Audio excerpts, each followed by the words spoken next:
Samantala, isa pa pong investment scam ang nabuking naman sa Batangas. Mahigit 1 bilyong piso raw ang natangay mula sa mga investor. May live report si Chino Gaston. Chino? Yes, Gigi, 1 milyong piso ang retirement benefit ng nakilala kong retiree na employee na si Hill Di Maculangan. Ang gusto ang mapalago ang pera, ipinautang daw ni Hill ang pera sa AgriPoint Enterprises na pagmamayari ng mag-asawang Vincel Pedernal at Ana Fatima Mendoza Pedernal. Ito nga sa lalawigan ng Batangas. 8 hanggang 10% kasi GG ang interest sa loob lang ng 20 araw ang alok ng mag-asawa. Kaya mabilis na akit si Hill at iba pang residente sa Padre Garcia, Batangas. Sa mga unang buwan ng 2010, wala raw problema at nababalik pa raw ang interest payment. Pero limang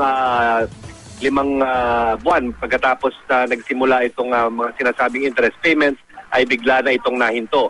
Nagsusupply raw ng plastic resin ang AgriPoint Enterprises ng mga Pedernal sa isang malaking manufacturing company dito sa Metro Manila.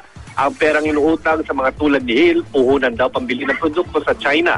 Batay daw sa purchase order na pinapakita ng mag-asawang Pedernal, 1 milyong pisong halaga ng bawat delivery. Ang problema, Jiggy, peke raw pala mga ipinapakitang purchase order na nadiskubre ng investors ng puntahan ng kumpanyang nakatransaksyon di umano nitong AgriPoint Enterprises.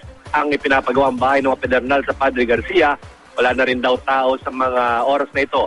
Sa pagtataya ng abogado ng ilan sa mga naging biktima, aabot daw sa mahigit 1 bilyong piso ang halagang di umano'y nakuha ng mag-asawang Pedernal mula sa lahat ng mga biktima. May warrant of arrest na laban sa mag-asawang Pedernal at ang mga kasamahan nito.